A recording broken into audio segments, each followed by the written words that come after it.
Happy 2021. Happy Omicron. Just when you thought it was safe to go outside. Yeah, it is safe to go outside. Yeah, that's right. With a mask and right? I guess you're on. Yes, we're on.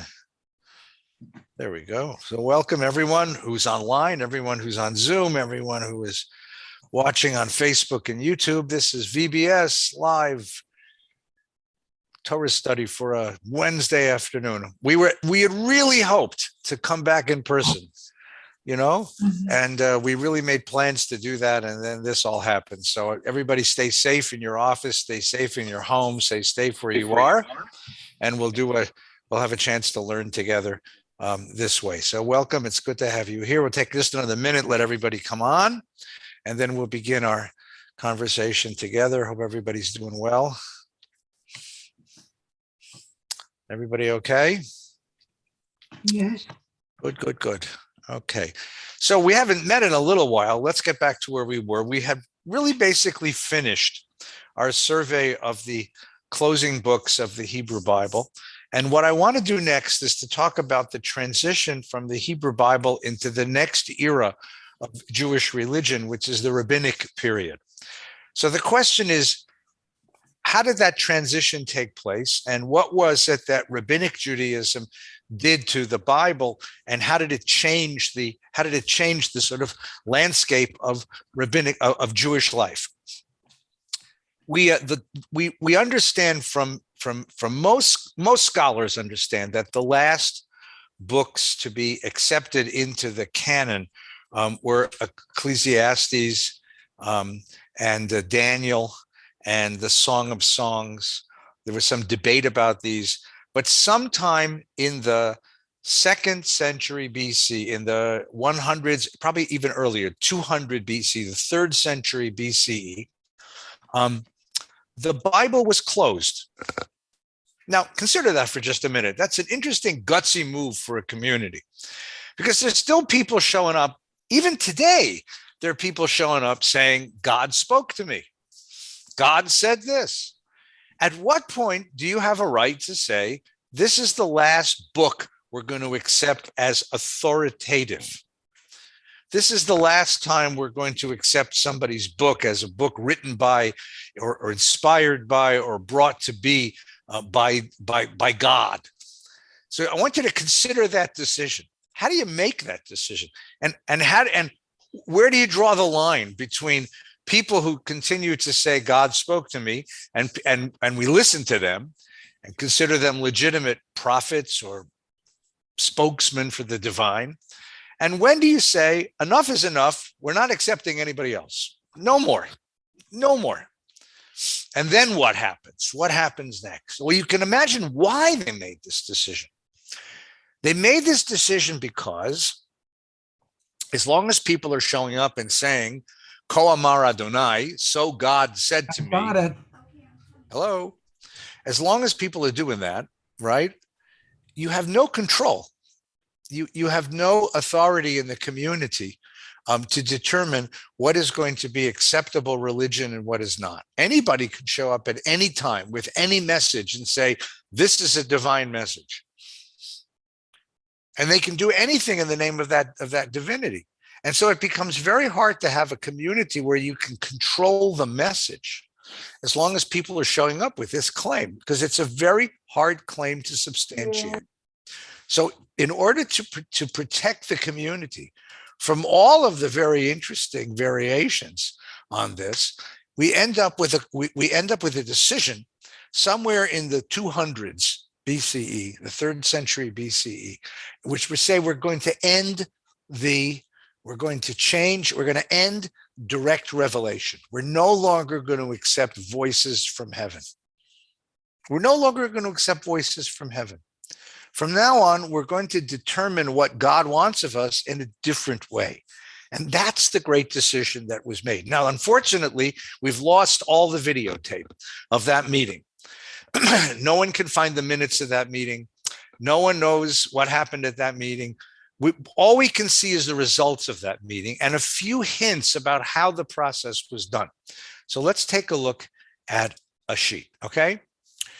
Even in the Bible itself, even in the Torah itself, the problem of authoritative revelation, the problem of how do you certify certain words as actually God's words and other words as not, even in the Bible itself, that is recognized as a difficult problem. Take a look at the following three texts. In the book of Deuteronomy, we have two conflicting laws. In Deuteronomy 18, when you enter the land that the Lord God is giving you, the Lord your God will raise for you a prophet from among your people, just like me, like Moses. Is Moses talking? And you will heed him. You'll listen to the prophets, okay? This is just what you asked of me when you stood at Mount Sinai and you said, we don't want to talk to God directly. We want prophets. And so God said, okay, I'll send him. We'll send Moses. I'll send Moses, right? I will raise up a prophet from them, from among their own people like yourself. I'll put my words in his mouth, and he shall speak to them all that I commanded him. And if anybody fails to heed his words, he speaks in my name, I'll call him to account. But, so God says, yeah, I'm going to send them prophets, but any prophet who presumes to speak in my name, an oracle that I did not command him to utter, or who speaks in the name of other gods, that prophet shall die. Now, what do you mean, any prophet who speaks my name, an oracle that I did not command him to utter? Do you mean to tell me that there are people who imagine that God spoke to them and they aren't telling the truth? My God, how could such a thing happen? Right? Except if you want to see it happen, go outside and stand on Ventura Boulevard at the corner of Ventura and Sepulveda, and you'll meet them. They're all there. Right? There's actually an interesting disease that's been documented. Some books have been written about this called the Jerusalem syndrome. You know this story?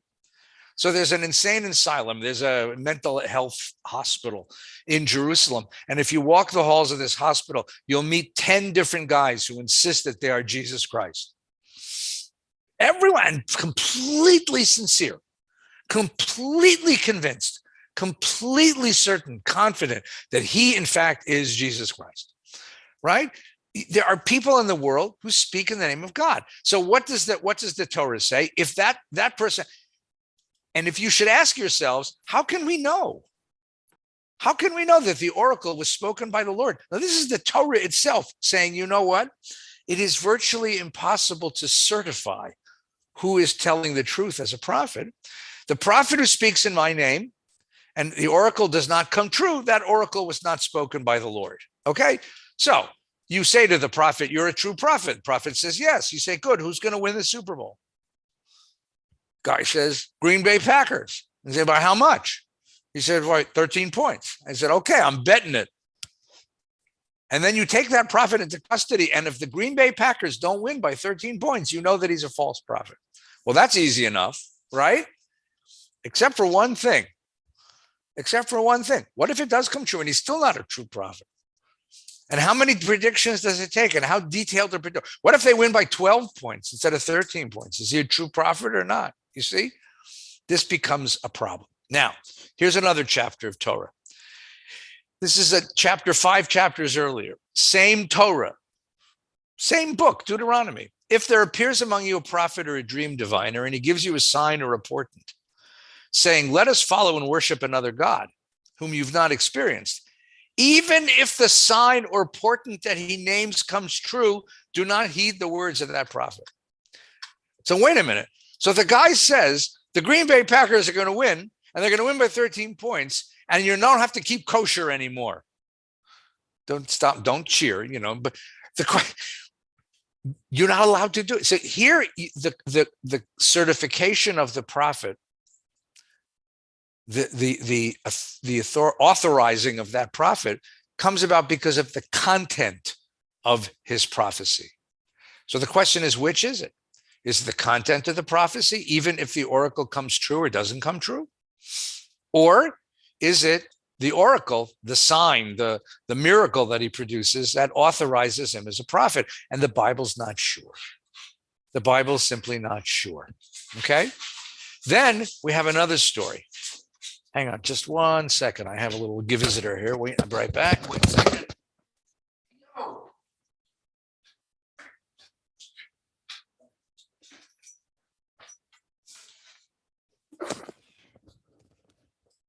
my dog wanted to hear the class, so I let him in. Here's another story. This is a story from the Book of Kings. We don't have to read the whole story, but here in short, I'll tell you what happens. A group of kings is gathering to decide whether they should go to war. They're trying to form an alliance against the Assyrians, and there are certain local kingdoms that are not joining the alliance. So the question is, should we go to war against those kingdoms in order to force them to join the alliance? And the question is, should we go to war against Ramat Gilead? Ramat Gilead is where the Golan Heights is today, okay? And a prophet steps up and said, a whole bunch of prophets step up and say, you're going to be successful, go to war, you're going to win. And the king of Israel is a little more, or is Israel? Yeah. Oh, the king of Judea, of the southern Israel, is more skeptical than the other kings. And he says, isn't there another prophet of the Lord that we can inquire? You know, this group of guys, there's just a little too much optimism here. There's a little too much belief. Let's see if there's anybody else. And he says, yeah, there's one more prophet. His name is Micaiah, son of Imlah, but he's a pain in the ass. Don't invite him. He's no fun.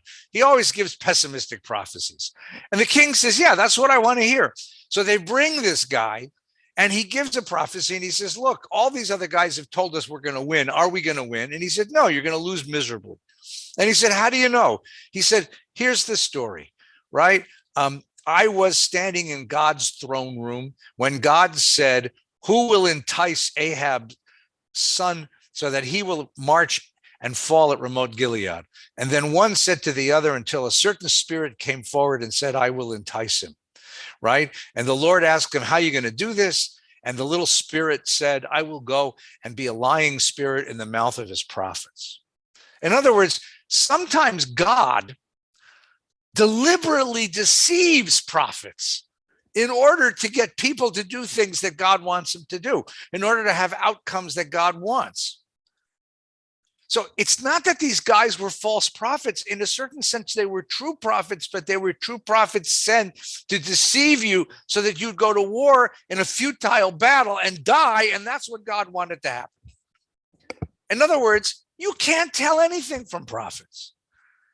One text says, look for an oracle. One text says, forget oracles, look for the content of the prophecy. One text says, even if the prophecy is true, the prediction might be wrong because that may be God's way of manipulating you. How do you know? And the answer is you don't. And therefore, at a certain point in the development of this culture, it was important to abandon direct revelation. It was important to stop listening to voices, because voices can deceive, because voices can be projections, because voices can be mental illness. And so we gave up voices. And instead of voices, right? Instead of voices, we have a different way. And that's what you see as the Bible is being canonized. Canonized means it's being closed. No more books.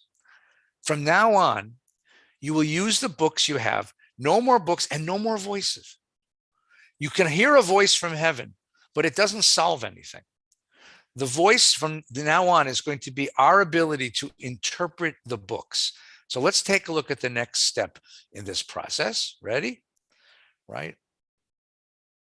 So in Talmud, they say that the last prophets, Haggai, Zechariah, and Malachi, were the last of the last prophets.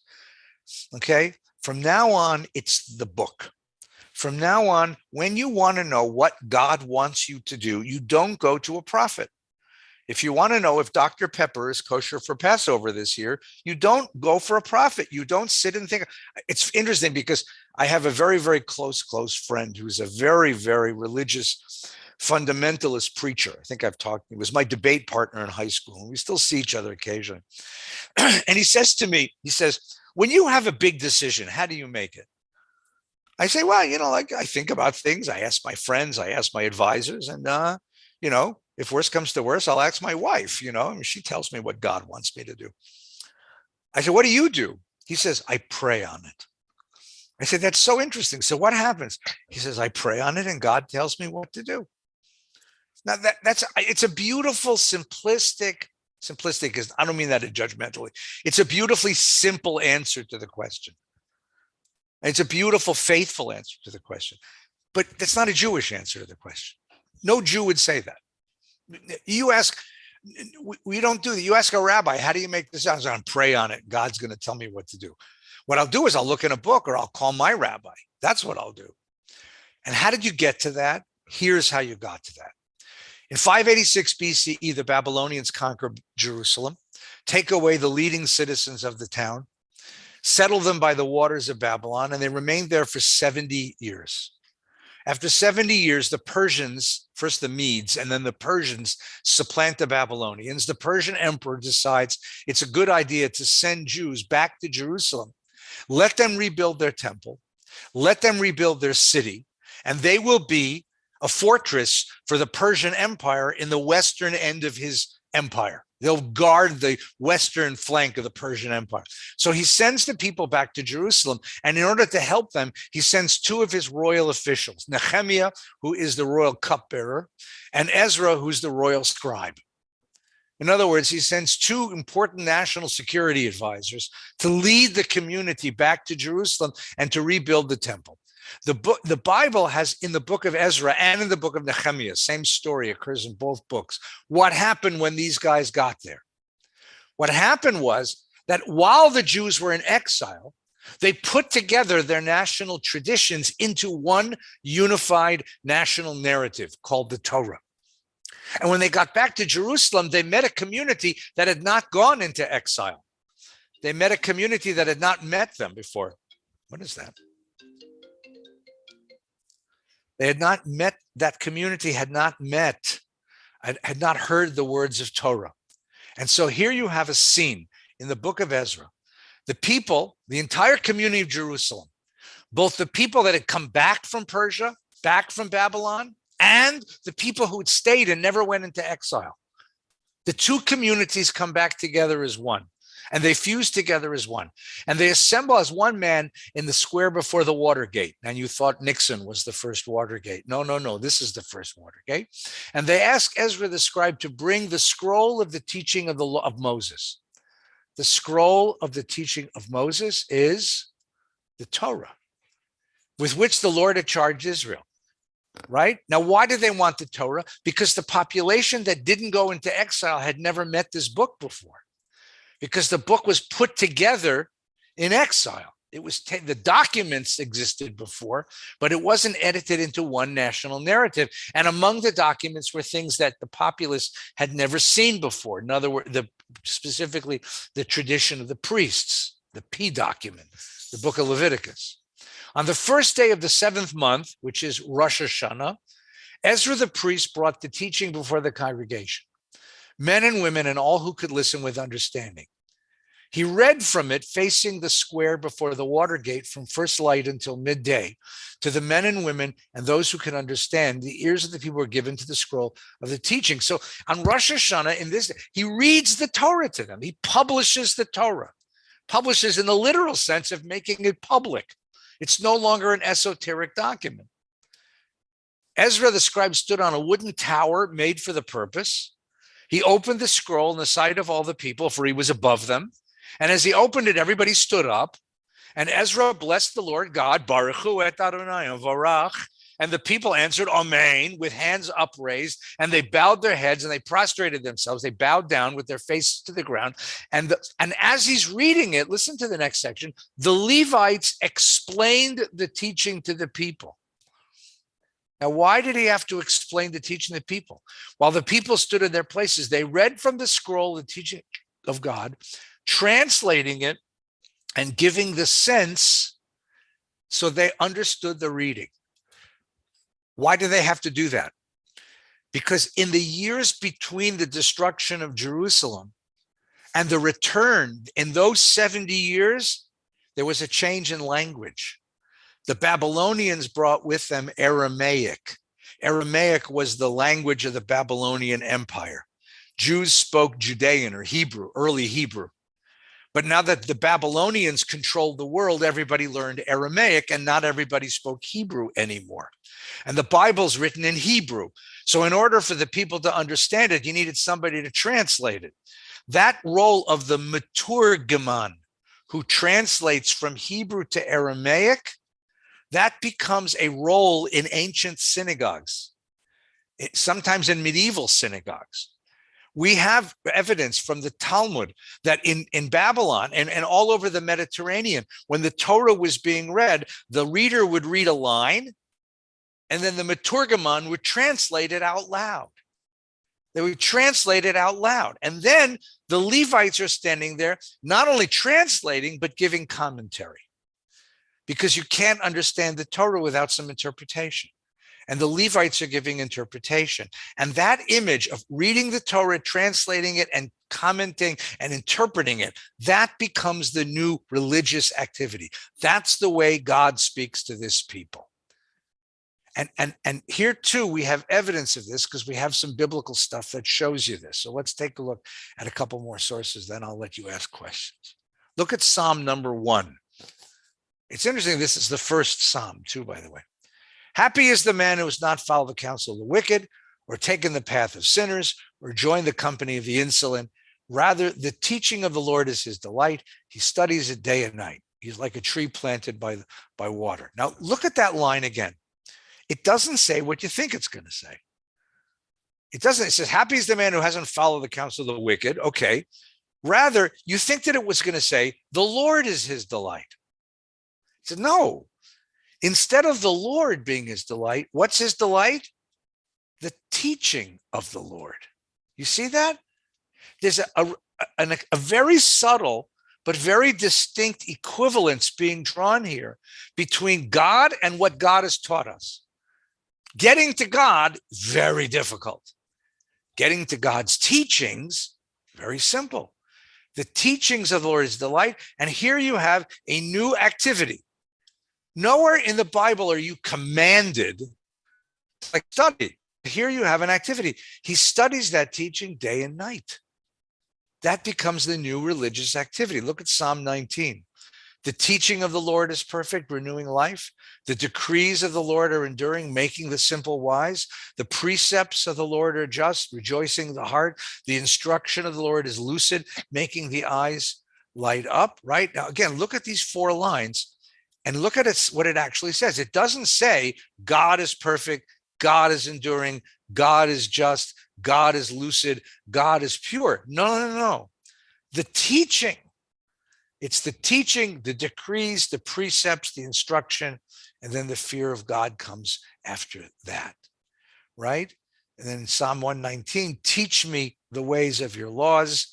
Not your ways, but the ways of your laws. I will observe them to the utmost. Give me understanding that I may observe your teaching. What happens, what we see in these Psalms is that you have a very subtle but very powerful shift. You're not going after God himself. You're now listening for God's teaching. The teaching now becomes the medium or the mediator, the intermediate between us and divinity. And through the teaching, we access divinity. So when you ask me a question, Rabbi, is Dr. Pepper kosher for Pesach? A very important spiritual issue in my house, deeply spiritual issue in my house. I don't sit and pray on that. I don't ask God for an answer. I look in the book, and the book tells me, right? I look up the Shulchan Aruch, and I look at the chapter on Dr. Pepper. I look in the index on Pesach law, and there it is, right? And there's the law. Diet Dr. Pepper is okay. Regular Dr. Pepper has corn syrup. So there's the answer. All right, let's stop a second. This is a great shift in the way that Jews think about their religion. And you can see it in these texts. Let's take a moment and think about it. Anybody have questions, comments, counter sermons? Stanley, hi. Hi. My understanding of the prophets of the prophetic era even is that they predict, but only depending upon the behavior of the people. That it's not a prediction, an absolute type of prediction, whereas the oracles, if you want to call them, make an absolute prediction and there's no room for error. Is that more or less true, or is it just a different understanding? Say it again. Say it again. They predict what? Go ahead. Well, they'll predict that whether you win a war or don't win a war. Yeah. But it depends on the behavior of the people at the time. They're saying you haven't followed God's commands, and if you do, then but they're predicting. But I thought that everything that is, let's say, from a prophecy or from God's will can be changed with behavior. Yes, but even that prediction then is still a question of, even that has a question, right? If I say to you, if we don't stop using fossil fuels, climate change is going to severely affect the way we live our lives. Is that a true or false prediction? Answer is yes. It's either a true or false prediction. Does anybody know whether it's a true or false prediction? Answer, no, right? It's one of the big political questions of our lives right now. And what changes do we need to make? And how drastically so you're right. The prophecy typically began with the word if. Prophecy was conditional. If you behave in this way, then these are the consequences that will follow. But that's still a question that can be verified, that needs to be verified. And that you don't know what the answer is going to be in the end, right? The people didn't believe Jeremiah when he told them that they were going to be destroyed, because they believed that the city of Jerusalem was under God's protection. And there was really nothing that they could do which could shake that. And they were surprised when the Babylonians actually destroyed Jerusalem, right? Just like we're going to be surprised when Arizona has beaches, right? Because then we're going to say, oh my God, who could see this coming? And then it'll be a certain, Bill McKibben and the others will say, I told you so, but no one's going to believe it. I mean, you see, it's even if you say it's still a question of whether it's true or not, you see? Okay. Yeah, Douglas. What comes back from Babylon that is new, and what is there? What is included that is already known? Really good question. Nobody knows. R is the redactor, the editor. Yes. That has to happen in Babylon, right? Well, that's what we think. And Because of this Ezra text, we think that they took the documents with them to Babylon, edited them together into a book, and published the book when Ezra got back. So two things. Number one is that the edited version of the entire Torah comes back. And number two, that the esoteric parts of the Torah, the priestly documents, are now given to the people for the first time. Okay? But nobody knows that. This is all conjecture, because we don't have the documents. We don't have videotape. All we have is what you just read. Okay? And now when you talk about JEPD and R, right? What, who recognizes that? Who says that's a load of tripe? Good question. Any modern Bible scholar recognizes that. Those are the documents that make up the Torah that were edited together in Babylon. Okay? Any modern Bible scholar accepts that. Reform and conservative rabbis accept that. Some Orthodox rabbis now accept that. Very big argument among young Orthodox biblical scholars about whether they could accept that or not. Very Orthodox rabbis, your Chabad cousins, do not accept this. For them, the whole Bible was given to Moses on Mount Sinai, end of story, right? But among young, if you go to Torah, it's Torah.org, which is a bunch of young rabbis and biblical scholars who are mostly Orthodox. They've been debating this now for some years. There's a revolutionary article published on that website about 5 years ago or so, where a very prominent young Orthodox rabbi Bible scholar says, folks, it's time to stop pretending this isn't true, and really blasts it and shows how you can still be a very Torah true Jew and understand that the Bible's made up of documents. But it's a big debate among Orthodox rabbis. Very Orthodox rabbis do not accept that thesis. Right? For them, the whole thing was given to Moses, end of story. Okay? That answer the question? Mm-hmm. Good. Okay. Art, I think you were next, and then David.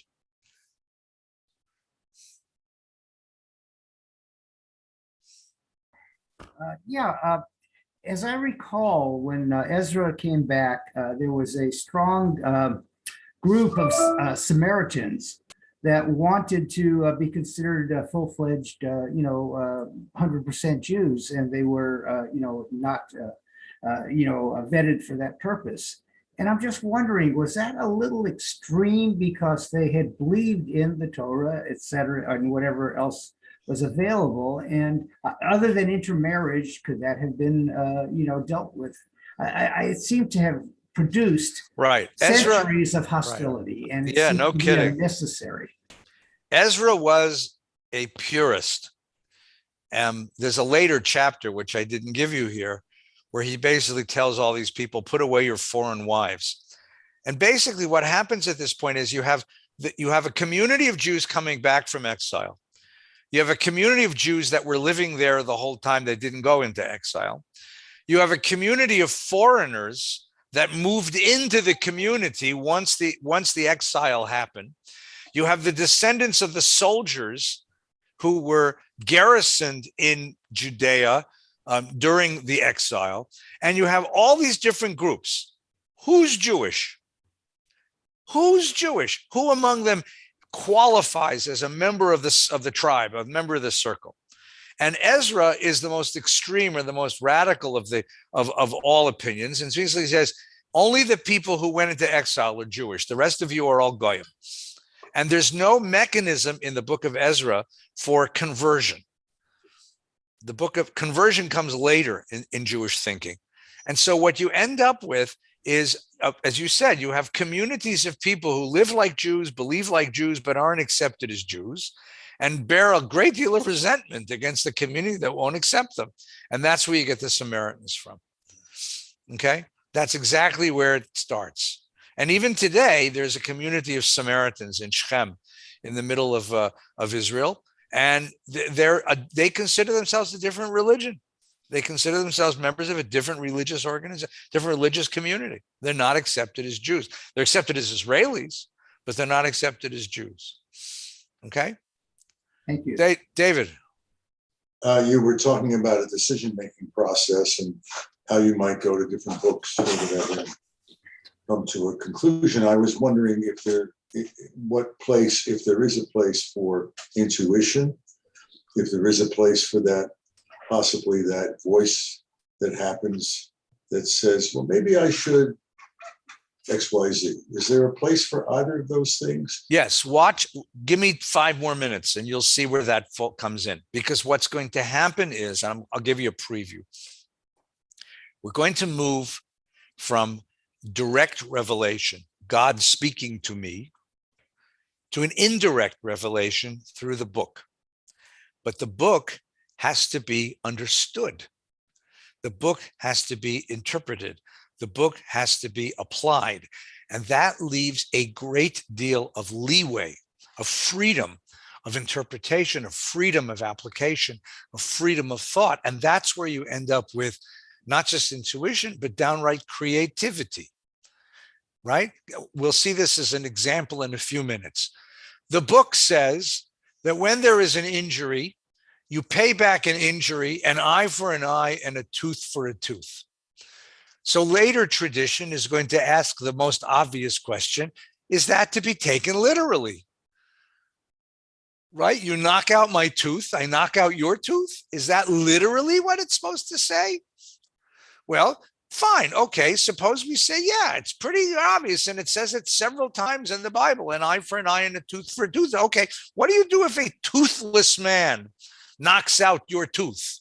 How are you going to do an eye for an eye? What if one guy only has one eye and the other guy has 2 eyes? You see where it gets a little, it sounds childish, right? But you see what they're doing is they're saying, my job as an interpreter now is to ask the question, not what the Torah says, but what did the Torah mean? And that's a very different process. That's a very different process, right? It says in the Torah, you're to write the words of the Torah on the doorpost of your house and upon your gates. Anybody do that? Well, I have a mezuzah on my door, but that's a far cry from painting the words of Torah on the door, which is literally what it says. right? And sometimes we don't even take it that literally, right? It says you will put these words on your heart. Anybody have a tattoo of the Torah on their chest? I mean, you could see that as on the other hand, we do literally tie the words of Torah on our hands. So what's literal? What's figurative, metaphorical? How do we understand these things? And when it says something that I think is wrong, am I allowed to say it's wrong? There are all kinds of things in Torah that make you go, Am I allowed to say it's wrong? On what basis? What gives me the authority to do that? That's the question. You see the question? So David's questions are really wonderful. Let's take a look inside at some text. You ready? Right? Here is the great constitutional text that constitutes the new Judaism. Right? All Israel has a place in the world to come. Right? Everyone belongs. Why does everyone belong? Because everyone is an heir to the Torah.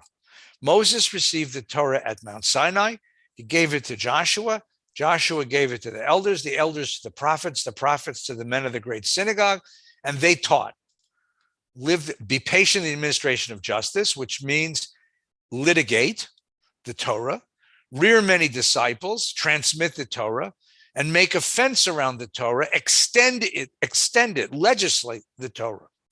Legislate the Torah, create a way of life out of Torah. And this becomes the great constitution for rabbinic Judaism, the Judaism that's going to follow the Bible. Now, here we have a series of laws that give you a sense of what this means, right? Here's Deuteronomy again.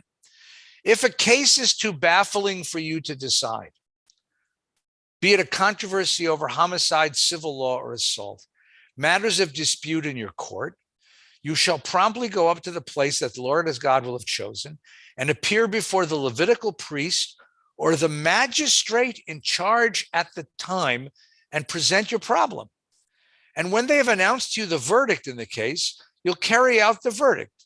You shall act in accordance with the instructions given to you and the rule handed down to you. You must not deviate from the verdict that they announced to you, either to the right or to the left. So what does that predict?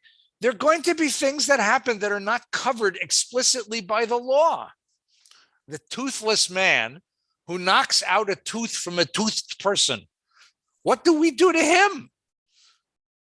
And the answer is you go up and you go to the place that God chooses and you talk to, now there's two people here, a Levitical priest. Well, that makes sense. The priests are the guys who have the hereditary authority to pass out God's rules. The magistrate in charge at the time, was ist das? What's that? Every generation now has elders. We have elders. We have community leaders who are now empowered by the community to interpret the given revelation and apply it to certain cases. And we are commanded by God to listen to them, right? Now, you all just did this. You don't even know you did it, but you did it, and I'll show you how you did it. You lit Hanukkah candles 8 nights, and each night you said a bracha. You said, Baruch atah Adonai Eloheinu melech haolam, asher kitshanu b'mitzvotav, v'tzivanu lahadlik ner shel Chanukah. Blessed is God, King of the universe, who has sanctified us with commandments and commanded us to light Hanukkah candles. Okay, a free lunch to anybody who can find me where in the Torah you are commanded to light Hanukkah candles.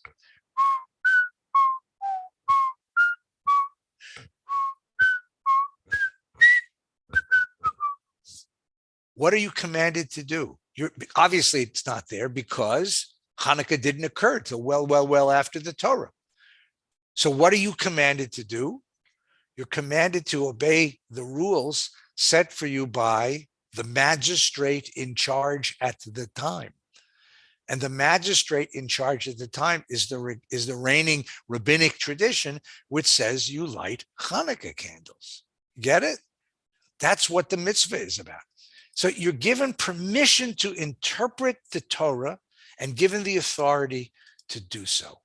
And so what happens at this point in history is when the Bible is closed, when the when the community decides no more new books and no more voices from heaven telling us what to do. When you need a religious decision made, we look in the books and we start interpreting the books. And what happens is there is an explosion of interpretive traditions. Not just one, but many. Interpretive traditions rise up all over Israel. That we know because we know that we know at the first century, when Josephus, who was a Jew who begins working for the Romans, writes his history of antiquities, history of the Jewish people, he tells us about different groups. He tells us about Pharisees and Sadducees and Sadducites and Zealots and all kinds of different peoples. And then in 1950s, we discover in the caves outside of En Gedi, the Dead Sea Scrolls. And what are the Dead Sea Scrolls filled with, besides biblical books? The teachings of other communities that lived out in the desert. So what do we have here? We have by the first century, between Ezra, who's coming back in 444, and the first century, about 100 BCE, an explosion of Judaisms. Depending on which group you belong to, that determines how you interpret Torah. And how you interpret Torah determines what kind of Jew you are. And we have multiple different Judaisms gathered around different teachers teaching different interpretations of Torah. And then what happens, I'll give you the end of the story because it's getting late. Slowly, those traditions consolidate into what we call the rabbinic tradition. It takes another 4 centuries, up until about the year 500 CE, before the rabbinic tradition becomes the only authoritative tradition. Up until then, you still had multiple different traditions. Let me show you one which we did not accept, but something very, very familiar to you. Okay, ready? You may recognize this. This comes from the Christian Bible. It's the book of Matthew. Now, the book of Matthew is one of the 4 Gospels, means it's one of the 4 stories in the Christian Bible, which tells the story of Jesus of Nazareth, his birth, his ministry, what he taught, and then his death, and then what happened afterwards. Matthew of the 4 Gospels is the most Jewish. You can tell he's the most Jewish because he's always quoting Bible. He's quoting Bible because he's talking to Jews. So we don't exactly have, there's a lot of controversy about who exactly he is, but I think I can give you this much. The temple of Jerusalem is destroyed by the Romans in the year 70. Jews go into panic. What do we do now? We have no temple, we have no priests, we have no sacrifices. Whatever interpretation of Judaism you accepted at the time is thrown into chaos. Because the destruction of the temple is the destruction of the principal institution of Jewish life. What does it mean now to be a Jew in a world when your temple's been destroyed? So imagine there's a guy named Matthew, and he lives in diaspora. He lives in Syria. He speaks Greek, but he reads Hebrew. And he's looking for a way. He's looking for a way to understand the Torah now that the temple's gone. He's looking for a way to understand God in his life now that the temple's been destroyed. He's looking for a way to understand the mission of the Jewish people now that they have been so decimated by the Romans. And someone hands him a little red book, The Teachings of Jesus of Nazareth. And he begins to formulate a really interesting theory. What if the Messiah came and he died before he was able to complete his mission? What if the Messiah came and tried to teach us how to live as Jews, how to survive the destruction of the temple? But we didn't get to see the end of the story because he died before he could complete his mission. That's Matthew's Christianity. That's what Matthew believes.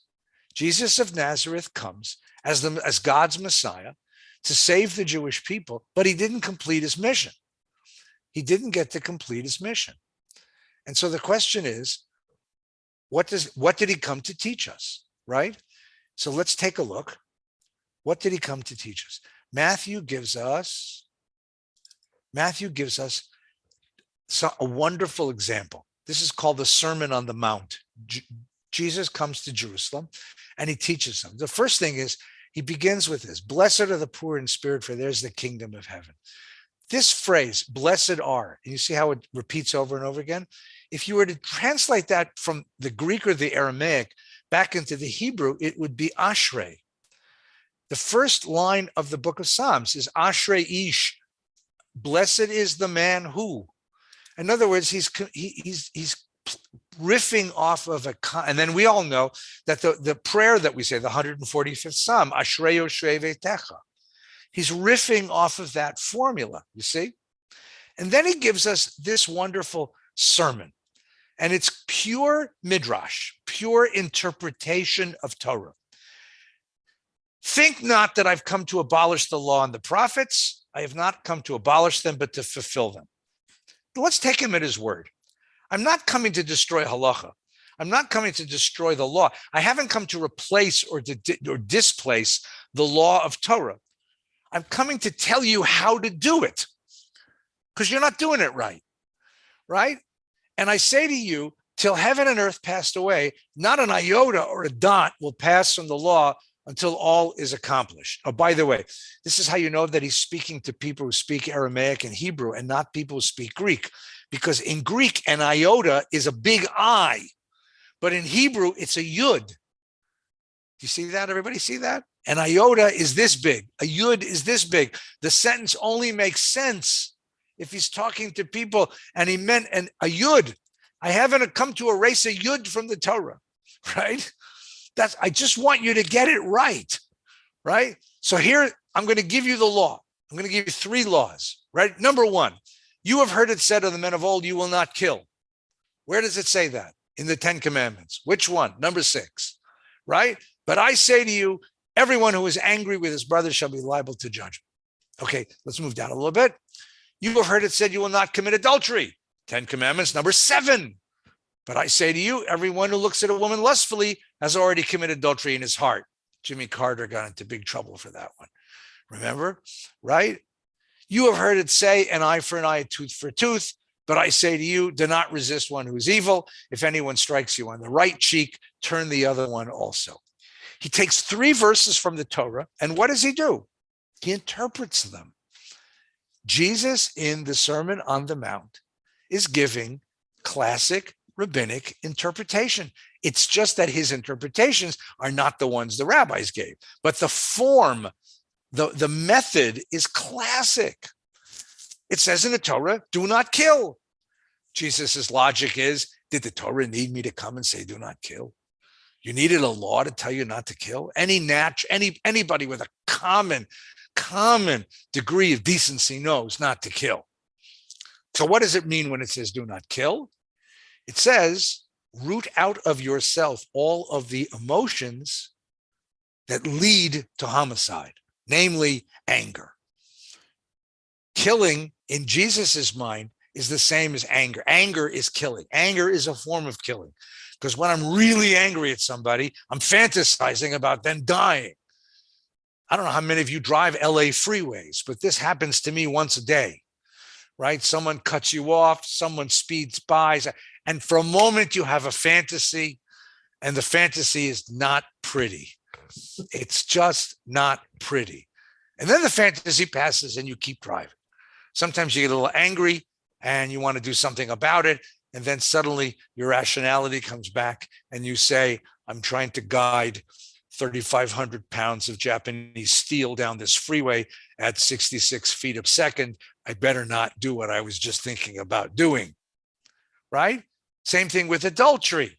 He says, did you need the Torah to tell you not to commit adultery? The very idea of being married contains a promise of fidelity. What does it say? I'll be right with you, Douglas. You're to root out of yourself all of the emotions that lead to that.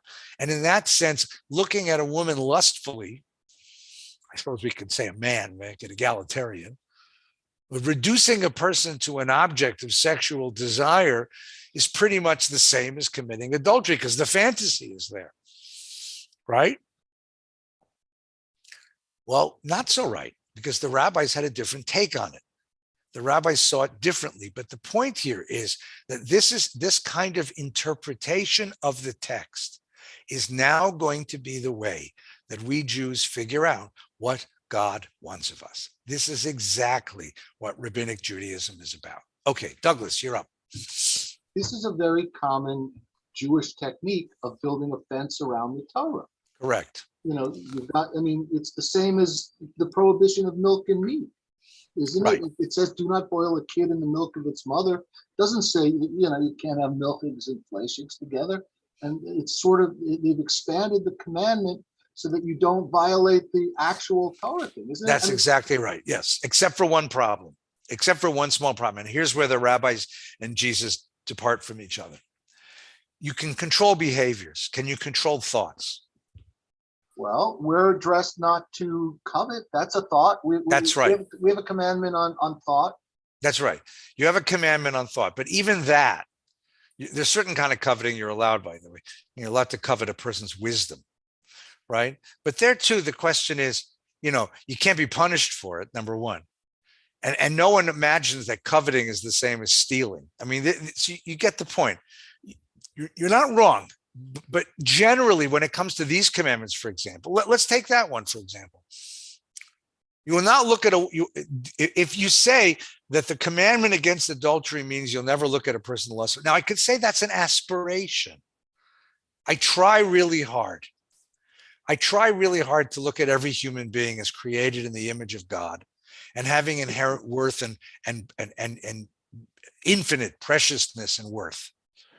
But I have to admit that sitting in the waiting room and sitting in the waiting chair at the barbershop, I have opened Playboy magazine and I have seen pictures of young women who Kanaina Hara, the Lord has blessed. And I have enjoyed their blessings. I've enjoyed taking in their blessings. Can I say that? Is that too risque? Because I'm a guy and I'm not dead yet, as my Zeta would say. Right? Now, is it something I'm proud of? No, it's not the way it should be. And I understand that.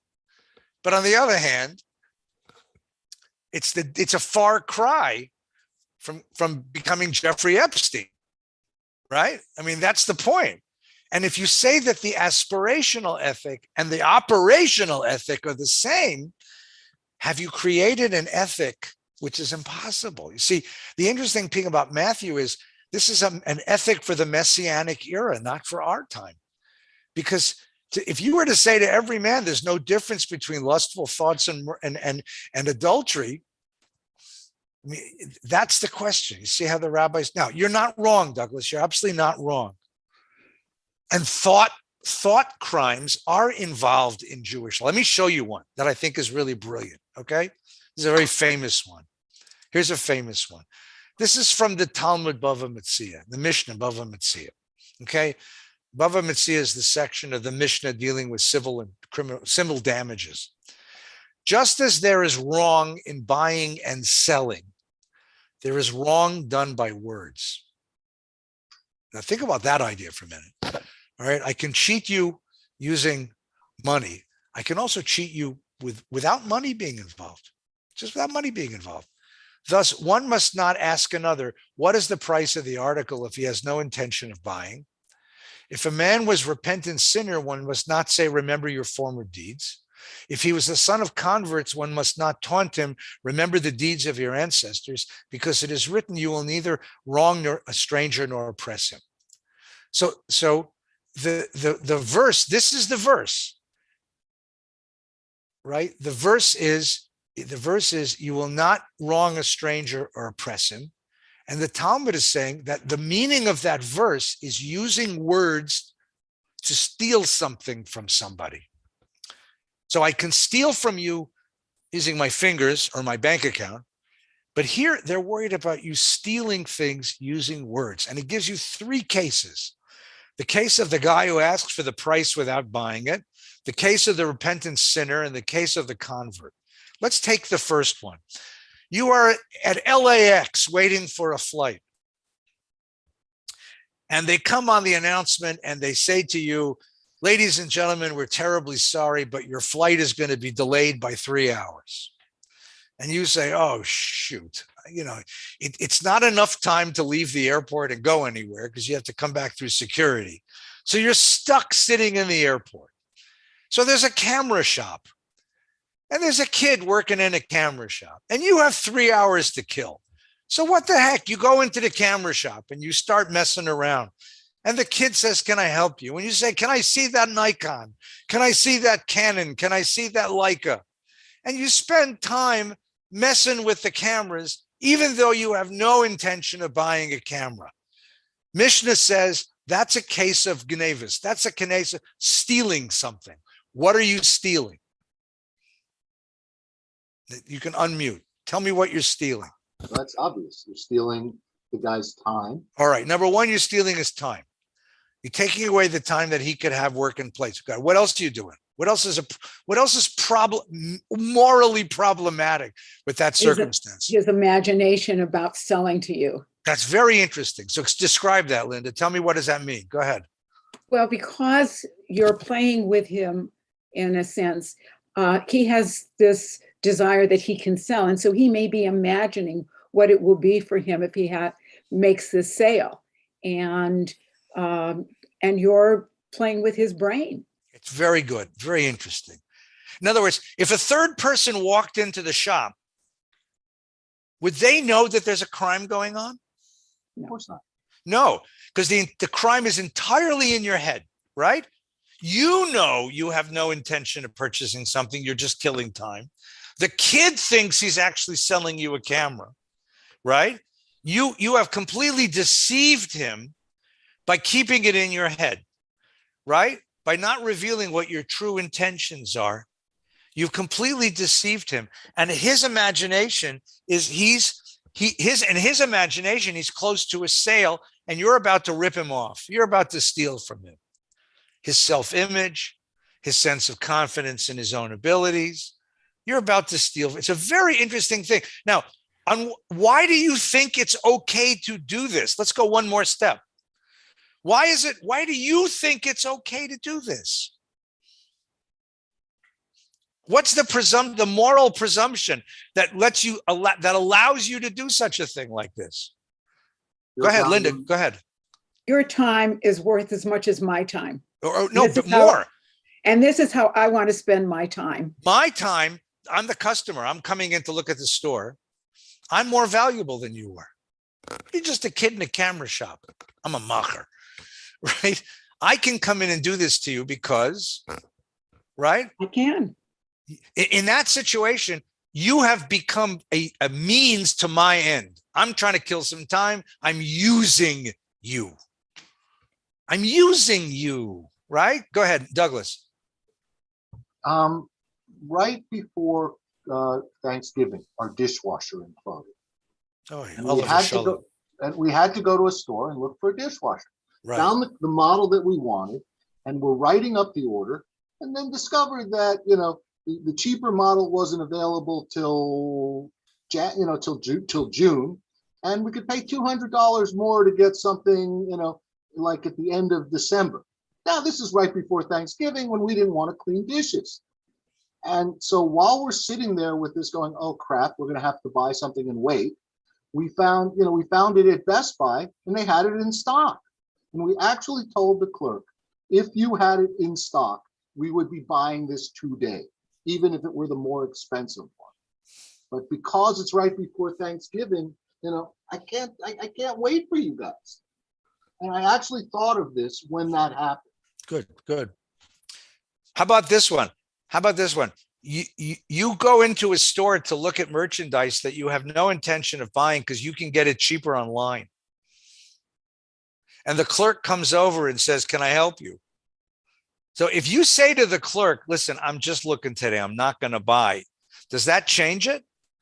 Or is it still gnevus dot? You see the problem? All right, Andy, you're up. So I'm listening to this discussion and I feel that we're using a black and white approach. Yeah, of course. Because, and I understand why, but I'm saying that if I go in and I'm actually talking to someone, initially never intending to buy the camera, but because I talked to that person and I still had to catch my flight, now it's in my head. Now it's thinking about it. Now I go and I buy that camera maybe 2-3 months down the road. It's not because it's instantaneous. It's not because it's just, it happened. Yeah. I don't see where that's the problem. And this is where I think I think the example is a little weak, because my job as a salesperson is to inform a customer of what I have, what the product does, and try to convince you to buy it. If you were saying, and that's why this whole thing with the mind, I'm like, hey, we know what a salesperson does. That's what we're supposed to do. I'm actually taking time away from you because I'm going to try to convince you to try to buy something that you really don't need. Isn't that any worse than the same thing? That's how I look at it. So I feel that it's just a bad match. But I understand the concept. It's more or less taking the time away from a person who could have been spending time with their father who's ill, or going and taking time away from a person's family to BS when they could have been with the family. That I get. That I would totally understand. I think that would be a better example. Two things. Number one is, what I'm trying to show you is, and the whole thing is based on, there's a rule in the Bible that says you will not oppress a stranger. And this is the interpretation of that rule. Right? Now, oppress a stranger, I mean, like beating up foreigners. And said, no, you do not use people. That's how the rabbis understood it, you see? And so you can see the interpretive move here. That's the important part. The second thing is, we raised this issue that the difference between the rabbinic tradition and the Christian tradition was the question of whether you could police thoughts. And it's not entirely true that the rabbinic tradition stuck to behaviors. It did have attitudes in mind, and this is one of the examples of that, where an attitude was prohibited, or a behavior that was completely cerebral and not even physical. No one could even see a sin being committed. I see a guy at a counter at a camera store, right? Only you know that you may have. And then the question you raise is really good. What if I buy the camera in the end? Is it tshuva? Is that my tshuva, right? I'm going to go buy the camera just so I don't have. It's a really interesting question. Very, very good question. And go ahead. I was going to say this was kind of reminding me of the story Minority Report, where we know down the road we have this computer that's going to figure out that this person, if he does this act at this point in time, he's going to commit a crime down the road. It's like, how do we know that? You don't know all the different things that affect us. So, yeah. But no, I really enjoyed the discussion. Very interesting. Good. Burl. Yeah, I just want to say that I think one of the problems is the realities in the marketplace and technology have really upset the apple cart, so to speak, or changed the rules, because it used to be in the olden days, for want of a better term, that we would go to a store and that would be the place where we would buy. But now the options are so great. Well, I don't even know that people go to stores anymore. That's one of the other problems. Right. But with all these options available, there's just a temptation to, in effect, I guess, rip off people's time or something. Right. And let's go the other way. How many calls do you guys get a day warning you that your car warranty is almost expired and Susie is worried about you and wants to take care of you? Or I get these calls telling me that Medicare is ready to send me something for my poor sore back, right? Or, your computer needs a cleansing and hit this button, it'll gay face. I mean, all right, so here's the point. What we're going to do next is we're going to jump from the rabbinic tradition, from the biblical tradition into the rabbinic tradition. We're going to take a look at a couple pages of Talmud. Now, normally when I've taught you guys Talmud, we've taken topics, and topics are fine. But what I want to do is I want to get a sense of the texture of a page of Talmud. So we're going to spend a couple of weeks on a couple of pages of Talmud just to see how Talmud does this. I want to see how the rabbis reconstructed the biblical tradition to create what we call Judaism, and what was the nature of their discourse. How do you take multiple opinions? I don't know if you know this, but Jews tend to be a little argumentative.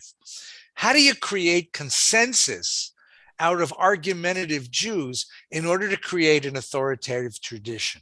We're going to take a look and see how the Talmudic tradition did that. That's going to be our next task. Today was an introduction to that. Okay. Let me wish you all a really good Wednesday. We'll see Thank each you. other in 2 weeks. I'm going to send you some more reminders. And if there's anybody else who'd like to join us, God willing, sometime this year, we will actually see each other. But the next one will be online. And maybe after that, we'll see maybe we'll have like a lunch just to have lunch together or something, or maybe we'll have dinner one night to have dinner together. But until then, until Omicron is gone and all of its cousins, stay healthy, stay well, and I'll see you guys soon. Stay well. Bye-bye. Bye-bye. Thank you.